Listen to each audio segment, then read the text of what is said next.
Om Swastiastu. Assalamualaikum warahmatullahi wabarakatuh. Salam sejahtera untuk kita semua. Shalom, namo buddhaya, salam kebajikan. Perkenalkan nama saya Putu Ayu Adi Atsari Nidiantari dengan NIM 25290610009.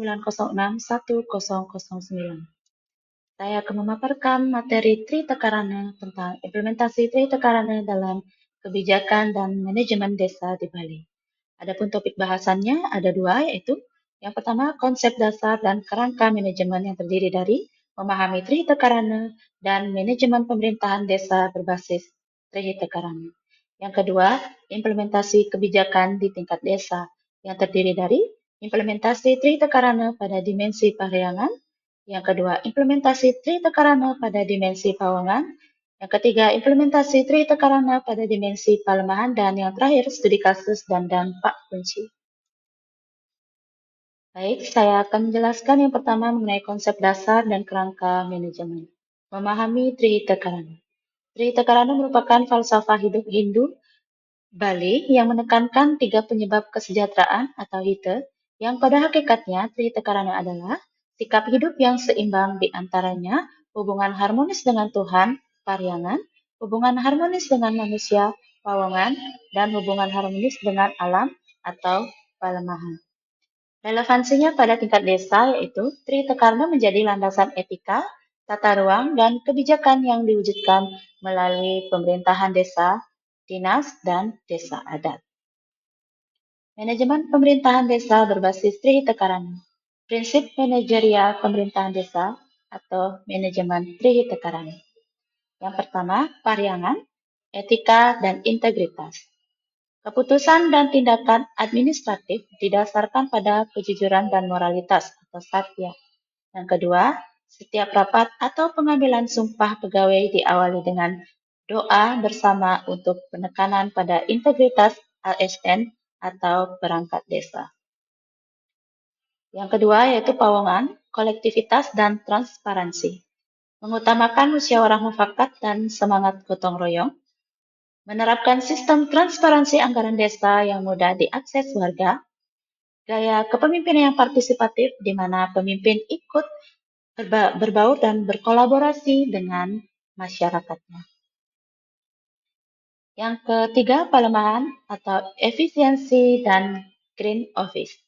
Efisiensi sumber daya dan tanggung jawab terhadap lingkungan banjar dan desa, gerakan pengurangan penggunaan kertas atau plastik di kantor desa, dan pemeliharaan kebersihan dan keasrian lingkungan banjar atau desa adat dengan bergotong royong membersihkan lingkungan.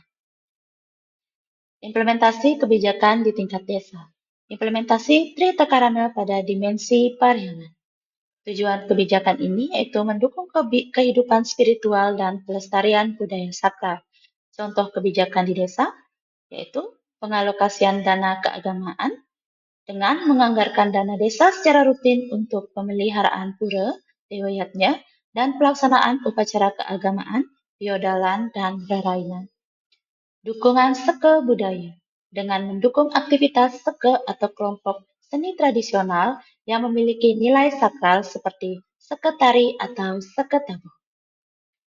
Yang ketiga, penguatan desa adat dengan mengintegrasikan peran desa adat dalam proses perencanaan pembangunan desa dinas untuk memastikan kebijakan selaras dengan awik-awik. Implementasi Trihita Karana pada dimensi pawangan. Tujuan kebijakannya yaitu meningkatkan kesejahteraan, solidaritas, dan keadilan sosial. Contoh kebijakan di desa, yang pertama, pemberdayaan BUMDes dengan mendirikan dan mengelola badan usaha milik desa untuk membuka lapangan kerja lokal dan meningkatkan pendapatan asli desa. Yang kedua, pelayanan sosial inklusif dengan program jaminan kesehatan atau bantuan sosial yang memastikan tidak ada diskriminasi, menekankan keramahan dan empati dalam pelayanan warga. Dan yang ketiga, penguatan sekat truni dengan memberikan dukungan finansial dan program pelatihan untuk pemuda desa, mendorong mereka aktif dalam kegiatan sosial dan keamanan lingkungan. Misalnya menjadi satgas gotong royong. Implementasi Trihita Karana pada dimensi palemahan. Tujuan kebijakannya yaitu menjaga kelestarian lingkungan, tata ruang, dan sumber daya alam. Contoh kebijakan di desa. Yang pertama, pengelolaan sampah inovatif, TPST, yaitu membangun TPST desa untuk pemilahan dan pengelolaan mandiri. Yang kedua, inovasi nilai ekonomi dengan mengolah organik menjadi kompos atau pakan ternak dan anorganik sisa menjadi batu bata dari abu insinerator.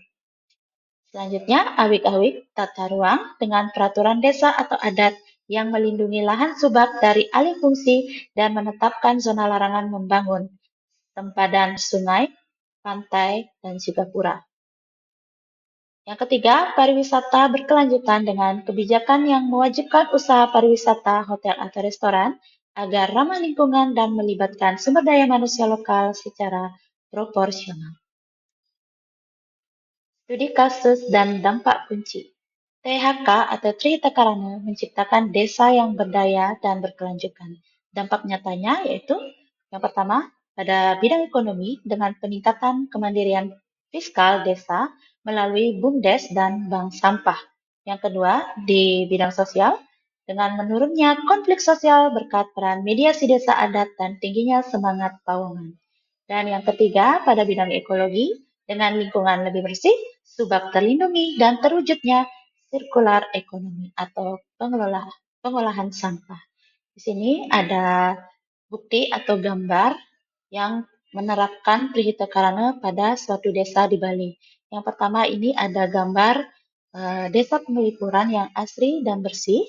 Dan yang kedua ada salah satu TPST yang ada di Desa Kutuh dengan pemilahan sampahnya, yaitu sampah organik yang dijadikan pupuk kompos dan sampah anorganik yang dibakar di insinerator menjadikan abunya sebagai suatu bahan bangunan yaitu batu bata. Kesimpulannya, integrasi Trihita Karana dalam kebijakan dan manajemen desa adalah model tata kelola lokal yang efektif, memastikan pembangunan di Bali senantiasa sejalan dengan identitas budaya dan kelestarian alam. Pesan kuncinya yaitu harmoni adalah kunci keberhasilan pembangunan desa. Sekian pemaparan materi Trihita Karana dari saya. Terima kasih. Om Santi Santi Santi Om. Wassalamualaikum warahmatullahi wabarakatuh. Salam sejahtera untuk kita semua. Shalom, namo buddhaya, salam kebajikan.